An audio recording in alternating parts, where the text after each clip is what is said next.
इसलिए मैंने भी सिंदूर लगा लिया प्रभु। किंतु हनुमान, जानकी तो चुटकी पर सिंदूर लगाती है, परंतु आपने तो अपने शरीर का कोई भी हिस्सा रिक्त नहीं छोड़ा। मैंने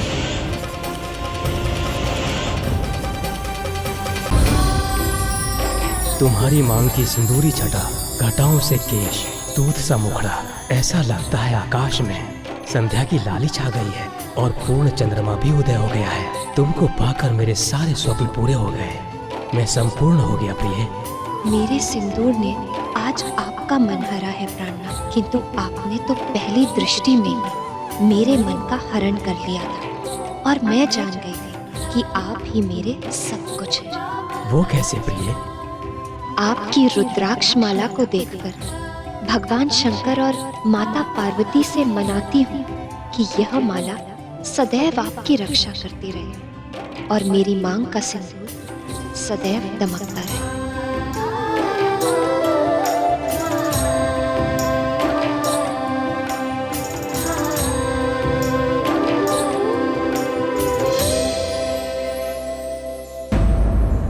सिंदूर की सुंदरता अपने स्थान पर, किंतु उसका वास्तविक महत्व तो नारी ही जानती है। ये बात पूरी तरह सत्य नहीं है प्रिय। क्यों? जिसने कभी सिंदूर लगाया ही ना हो, वो भला प्रेम की उस गहरी भावना को कैसे समझेगा जो सिंदूर के साथ जुड़ी है? उचित है, पर जिसने लगाया हो वो पुरुष तो समझ ही सकता है।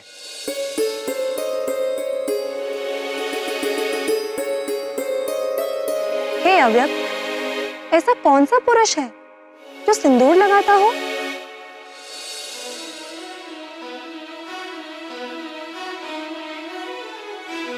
राम भक्त हनुमान। हनुमान जी और सिंदूर, ये कैसी पहेली है नाथ?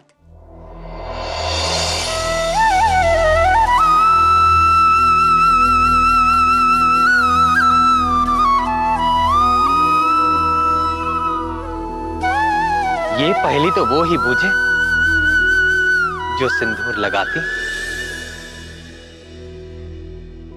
ठीक है, हे अंतर्यामी, मैं ही बताती हूँ। ये घटना तब की है जब प्रभु श्री राम रावण का वध करके अयोध्या में लौट आए थे। सारे वानर तो किष्किंधा लौट गए, परंतु राम भक्त हनुमान अपने आराध्य के चरणों को छोड़कर कैसे जाते। अंजना नंदन प्रभु श्री राम की सेवा में अयोध्या में ही बने रहे। एक बार मंगलवार के दिन जब हनुमान जी राजसभा में पहुंचे तो सभी लोग उनको देखकर चौंक पड़े। क्यों? हनुमान ने अपनी पूरी देह पर मुख से लेकर पैरों तक सिंदूर का लेप लगा रखा था।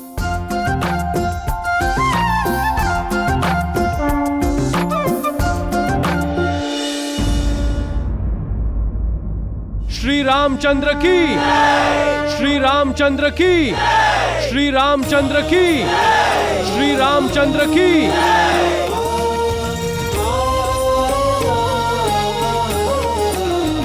सभी सभासद तो उपस्थित हैं, किंतु पवन पुत्र हनुमान कहीं दिख नहीं रहे। जय श्री राम। जय राम भक्त हनुमान, जय राम भक्त हनुमान, जय राम भक्त हनुमान। हनुमान की भक्ति निराली, सिंदूर से सब देह रंग डाली। दिया प्रीत का प्रगट प्रमाण, सजल नयन हो गए श्री राम। जय राम भक्त हनुमान, जय राम भक्त हनुमान, जय राम भक्त हनुमान। जय श्री राम।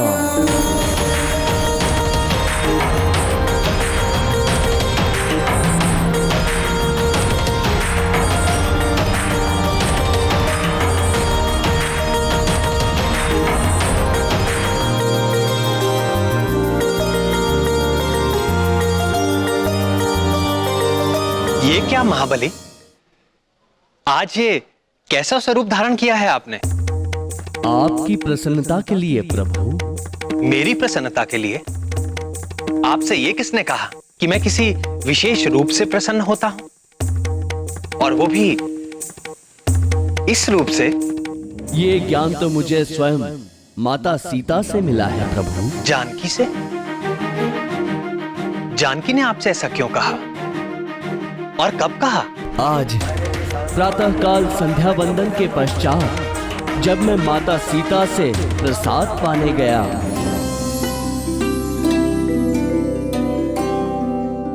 प्रणाम माते, भूख लगी है, प्रसाद दे माते। हाँ पुत्र, तनिक ठहरो।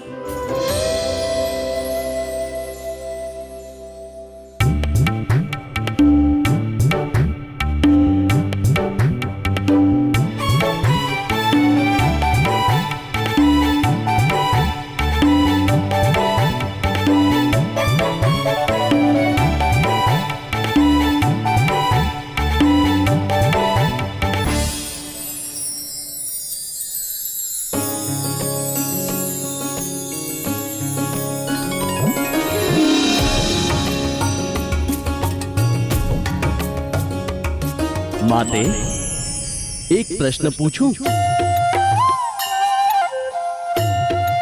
महाज्ञानी हनुमान हमसे कुछ जानना चाहते हैं। अवश्य पूछिए अंजना नंदन। माते, इस दिव्या के ना खुलने से आप इतनी व्याकुल हो गईं और मिलते ही सदा की भांति प्रसन्न हो गईं माते।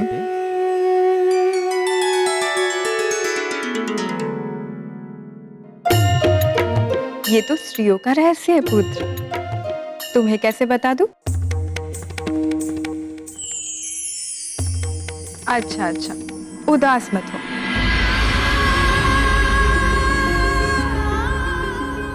देखो, इसे सिंदूर कहते हैं आंजनेय।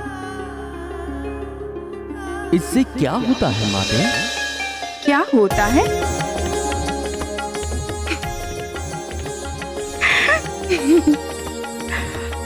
आप भी भोलेनाथ की तरह भोले हैं हनुमान।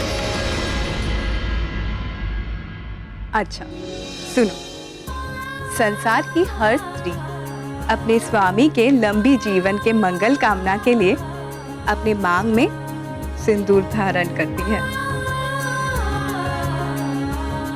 और मैं भी इसीलिए सिंदूर लगाती हूँ। इसे लगाने से आपके स्वामी दीर्घायु होते हैं और वे सदैव मुझसे प्रसन्न रहते हैं। इसे लगाने से प्रभु दीर्घायु होते हैं और प्रसन्न भी होते हैं माते। हाँ पुत्र, वे प्रसन्न होते हैं। धन्यवाद माते, आज्ञा दीजिए। अरे हनुमान, तनिक सुनो तो पुत्र।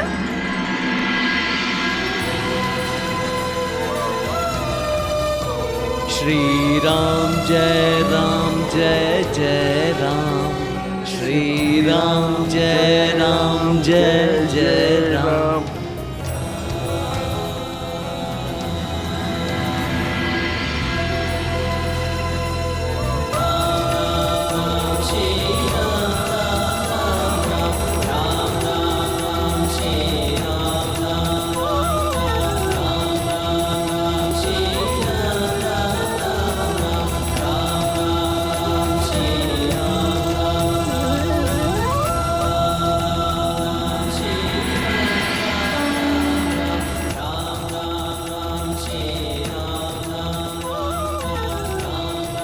इसलिए मैंने भी सिंदूर लगा लिया प्रभु।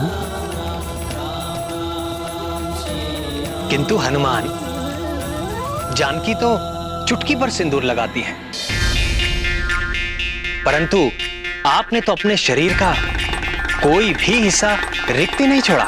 मैंने सोचा प्रभु, केवल चुटकी भर सिंदूर लगाने से आप दीर्घायु हो जाते हैं, तो यदि मैं संपूर्ण देह पे सिंदूर लगा लूं तो आप चिरंजीवी हो जाएंगे और पृथ्वी छोड़ के कभी भी अपने धाम नहीं जाएंगे प्रभु। सदैव हम भक्तों के पास ही रहेंगे प्रभु।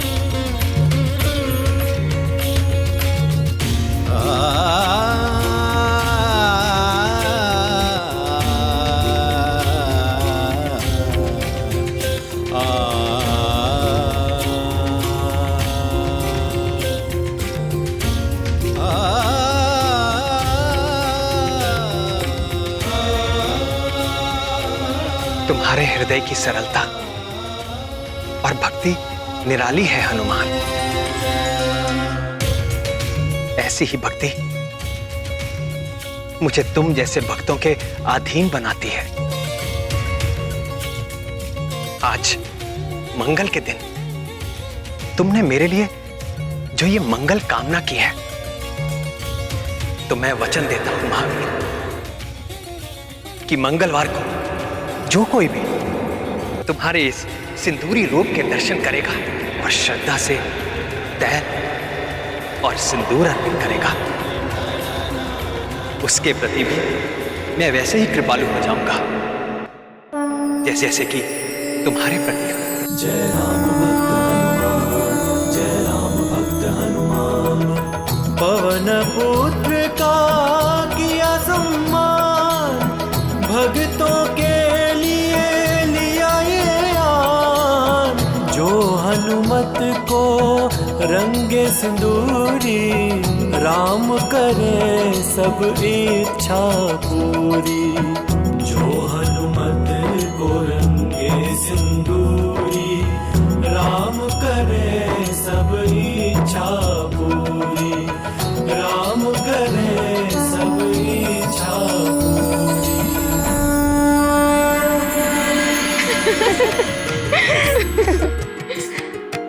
तो ये है सिंदूर का महत्व, जिसे स्त्रियां ही नहीं हनुमान भी जानते हैं। एक और महत्व की बात थी जो मैंने हनुमान से कही थी, अर्थात जानकी ने कही थी। वो क्या? यही कि विवाहित स्त्री के मांग का सिंदूर प्रतीक है कि वो अपने स्वामी के प्रति अनन्य भाव से समर्पित है। हनुमान ने भी सिंदूर लगाकर प्रभु के प्रति अपनी अनन्य भक्ति को भी सिद्ध किया। सत्य है, पवन पुत्र हनुमान के लिए ना तो कोई और दूसरा देवता है और ना ही प्रभु का कोई दूसरा रूप है तो बस केवल और केवल श्री राम। फिर क्या हुआ नाथ? विवाह के पश्चात केसरी और अंजना के दिन कैसे बीते? केसरी और अंजना एक दूसरे को जीवन साथी के रूप में पाकर तृप्त हो गए थे, किंतु बहुत काल बीत जाने के बाद भी जब उनके आंगन में शिशु की किलकारियां नहीं गूंजी, तो भीतर ही भीतर केसरी को यह संताप खाने लगा।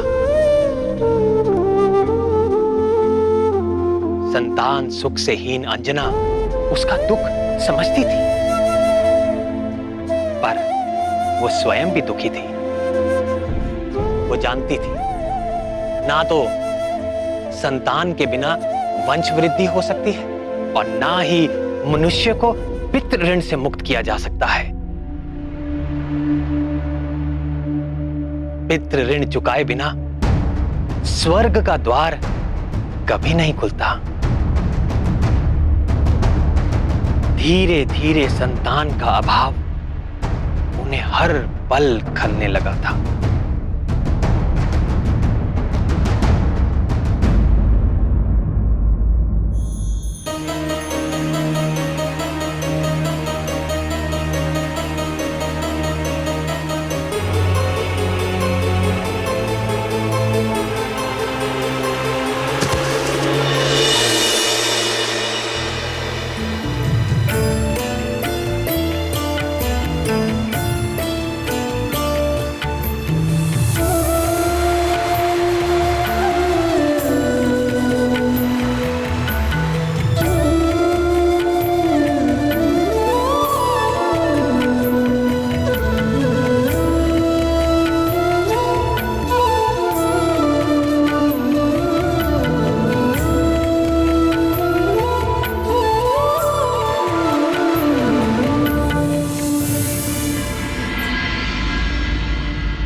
घनश्याम, अंजना को तो देवगुरु से पुत्रवती होने का आशीर्वाद मिला था। उसी कारण उन्हें पृथ्वी पर जन्म लेना पड़ा। तो फिर उन्हें संतान न होने का क्या कारण था? अंजना को यदि किसी साधारण जीव को जन्म देना होता तो कोई कठिनाई ना होती, किंतु उसे तो महाकाल भगवान शंकर के अंश को अपने गर्भ में धारण करना था, जिसके लिए वो आध्यात्मिक रूप से परिपक्व नहीं थी।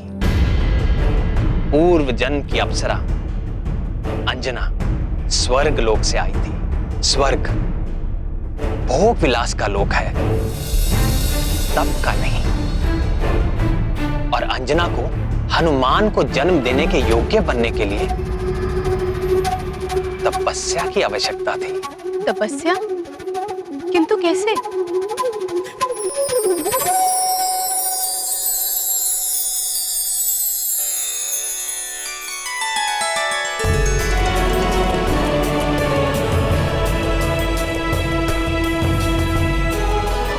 किंतु कैसे?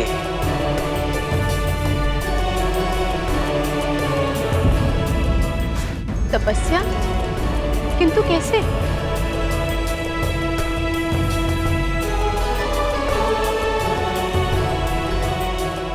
किंतु कैसे?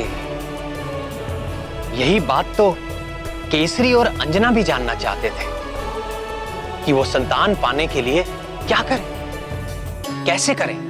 संतान की अभिलाषा से अनेक लौकिक उपाय किए, किंतु कोई लाभ ना हुआ।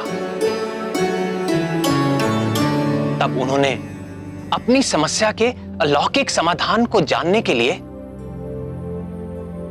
ऋषि मतंग की शरण ली।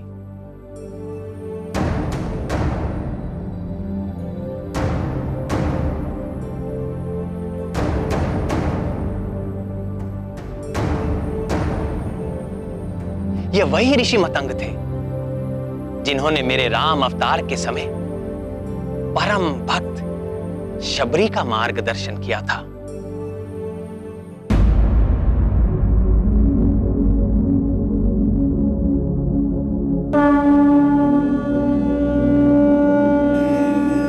संतान प्राप्ति अस्तु।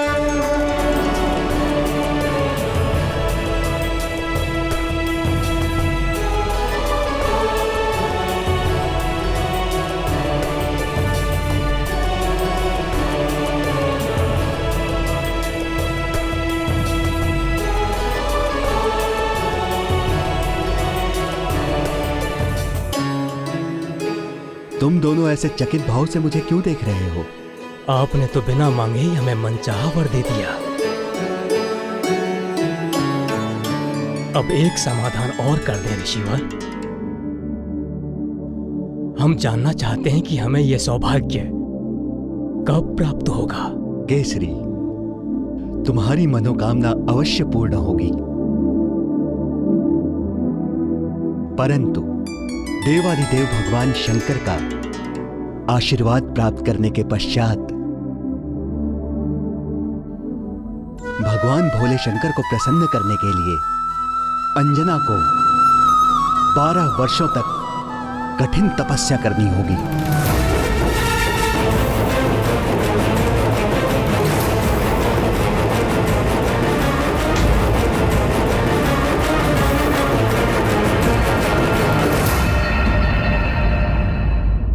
राम भक्त वीडियो सबसे पहले देखने के लिए हमारे चैनल को सब्सक्राइब करें और बेल आइकन दबाएं।